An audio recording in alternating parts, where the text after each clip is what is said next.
Fala pessoal, tudo bom? Aqui é o Giovanni Canedo, estudante de agronomia do Instituto Federal Goiano Campus Urutaí.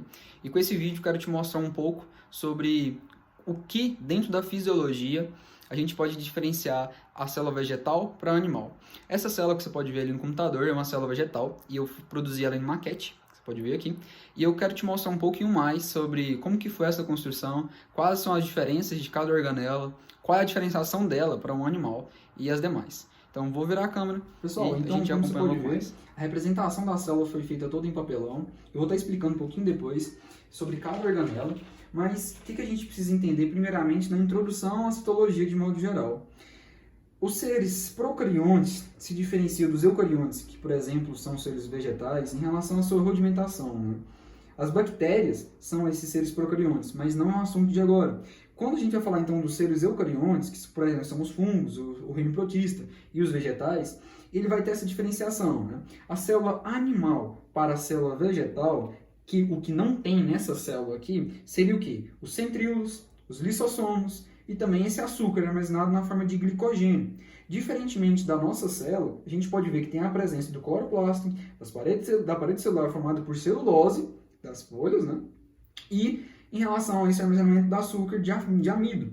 Quando a gente então pensa um pouco na célula, a gente vai ver que essa parte em verde é a parede celular, que vai dar essa sustentação e, de modo geral, essa proteção para a nossa célula, e que cada pontuação ali são os plasmodelos, que tem essa função de fazer essa ligação entre células.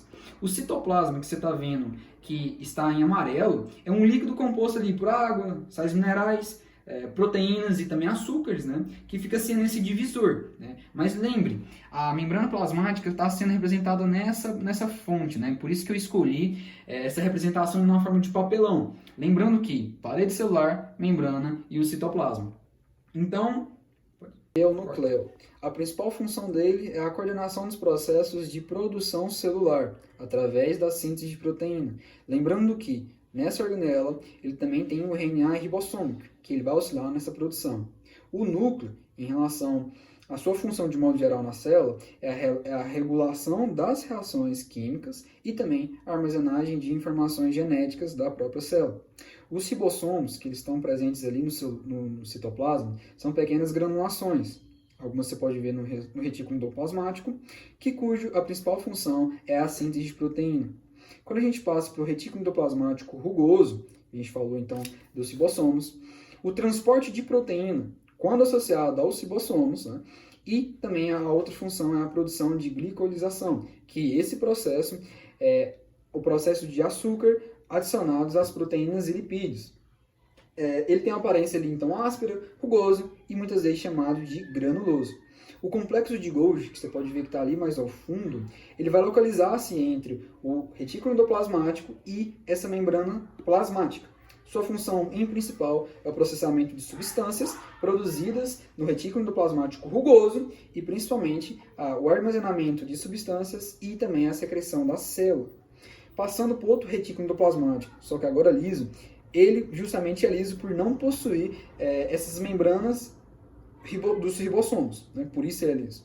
Assim, ele participa da produção de moléculas de fosfolipídios, de esteroides, ácido graxo e também da degradação de algumas substâncias tóxicas. As mitocôndrias, representadas dessa cor, são organelas complexas presentes apenas nas células eucariontes, como eu falei no início do vídeo. A sua função principal é produzir energia na forma de respiração celular para gerar ATP, que a maior parte da energia da célula é feita por ela. O vacúolo, representado ali em azul, é uma forma mais esférica e oval.